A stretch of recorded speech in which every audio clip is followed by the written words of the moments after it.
people of Earth, and welcome to Backlogged, a mini-series chronicling my quest to actually finishing at least one game per month for the whole year. This time around, we're covering the latest installment in a franchise that needs no introduction, God of War Ragnarok. The bar was very high for me on this one. God of War 2018 quickly solidified itself as one of my top 10 favorite games of all time. The story was great, the music was great, the combat and the game mechanics were all great, the graphics were amazing. There really wasn't much of anything negative to say about it, so needless to say I expected no less from the sequel. Now I should pause here and give a preemptive spoiler warning, because as much as I would love to stay spoiler free, it's nigh impossible to avoid every plot point in such a story-rich game.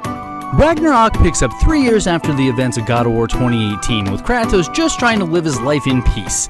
But unfortunately for him, some sneaking around by Atreus, and more than one of the Norse gods still holding a grudge against them for several unalivings in the previous game, has them wrapped up in action and adventure that will send them across the 9 realms once again. Not everything is as you remember though. Fimbulwinter has arrived, and it's transformed many of the familiar landscapes. Midgard, for example, is frozen over, forcing you to trade your boat in for a wolf-drawn sleigh in order to traverse the Lake of Nine. Most things will still feel familiar though as you climb and swing your way around, solving puzzles to progress and unlocking chests to upgrade your health and rage meters.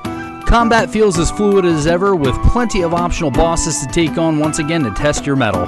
The Leviathan Axe and Blades of Chaos return, and Kratos adds a new weapon to his arsenal, the Draupnir Spear, which will duplicate itself every time it's thrown, and then the copies can be detonated, giving you a nice new explosive long-range attack. When the enemy's getting close though, Kratos can still show them he's a Spartan at his core and throw down with a barrage of close-range melee attacks. There's even a few different shields now if you want to focus more on tanking damage or being able to parry faster and be more agile. But probably the biggest addition to the gameplay this time around is that you can play as the boy himself.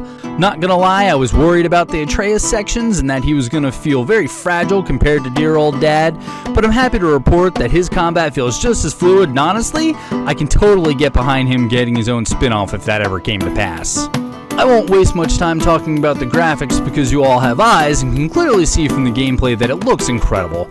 I mean, Kratos is so detailed that you can see the rolls on the back of his neck. I don't know why I'm even making this review because everyone already knows it's an amazing game, but if you're on the fence in any way, don't be. Finishing the story alone is worth the price of admission, and it's a blast to play. I think it hits a lot different for those of us that have grown up with the franchise and are parents ourselves now. I would dare say this is an absolute must-play. I give God of War Ragnarok an 8.5 out of 10. But as always, I want to know about you. Did you play Ragnarok? What did you think? Did you think it was better or worse than God of War 2018? Are you more or less likely to try it out after this review? Let me know down in the comments, and be sure to subscribe if you want to see what game I clear off my backlog list next.